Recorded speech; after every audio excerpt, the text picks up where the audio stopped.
Hey, welcome back, students. We want to go ahead and continue our discussion here. We have another sample problem. This time what we're looking for is the hydroxide concentration if we have a starting point of a pH. And so keep in mind that the original pattern is as follows. If I take my pH and I add it to my pOH, that should give me 14.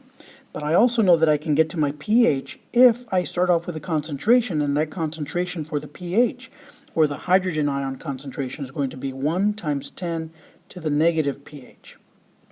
And if I add that to my concentration for the hydroxide, which is 1 times 10 to the negative pOH, these here are going to have a very similar path, and so this would be equal to 1 times 10 to the negative 14.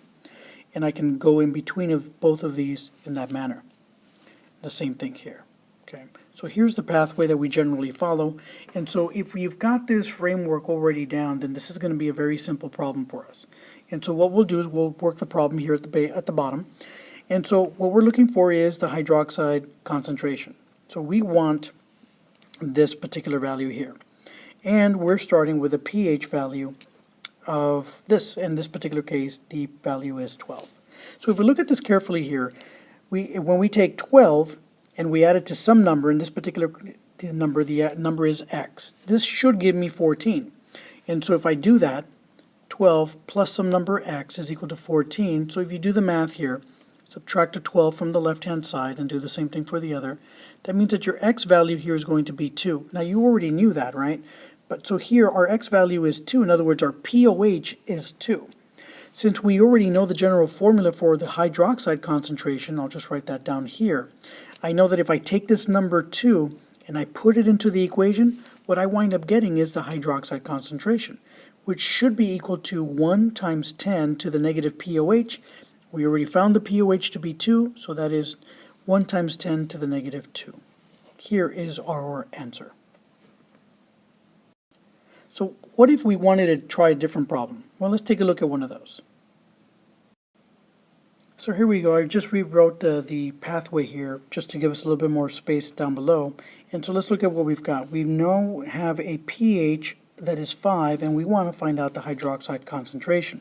So again, we're trying to find this value here. This is our question mark. We don't know, but we do know that we have a pH over here of 5. Again, so if we use that first equation, we know that the pH, when I add it to my pOH, this should give me 14. In this particular case, I know that the pH is equal to 5, so 5 plus some number, x, is going to be equal to 14. If you do the math here, that number should be 9, right? So let's go ahead and do this. We'll subtract 5 from the left-hand side. We'll do the same thing on this side, and we wind up getting that x is equal to 9.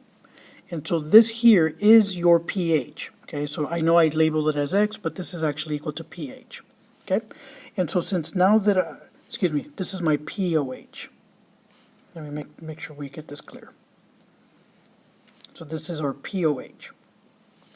And so since now we have this value of pOH, I can take this number here and plug it into the other formula, which is the hydroxide concentration is going to be equal to 1 times 10 to the negative pOH. In this particular case, it's 9, so I would put 9.